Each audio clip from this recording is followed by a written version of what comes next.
Top priority is beating Liverpool this weekend in the FA Cup. This is a transfer show. I know.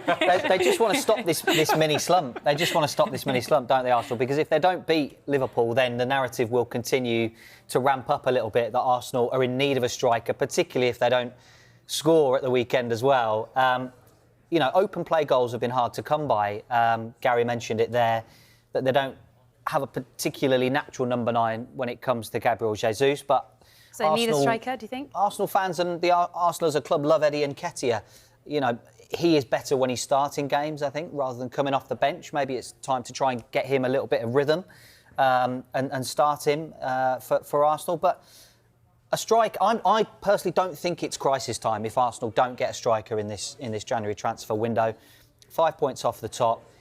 They're in a no-win in 3 games, but I don't think it's going to be a problem if they get to the end of this January window and they haven't brought in a striker, because I think there's answers within the squad. And yes, Saka, Martinelli, maybe they're not quite hitting that form at the moment, but it's not to say that one game can change everything for these players and they'll start hitting the back of the net sooner rather than later.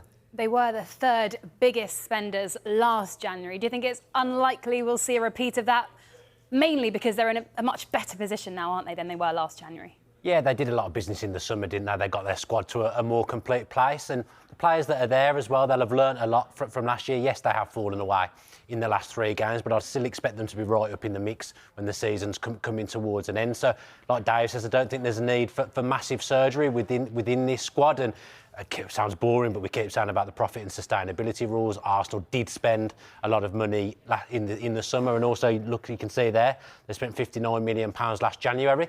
Maybe didn't get their first choice players last January, but then found the opportunities and got players with Premier League experience in Trossard and Jorginho. And I remember when they were battling for the title at that point and were neck and neck with Man City, yeah, those players came in and made important key contributions. It might be that they look at the low market at this stage, but I'm with Dave. I don't see that they can go and spend huge money on the striker that maybe some Arsenal fans crave. And I also agree with Dave that I do think there's answers within that squad.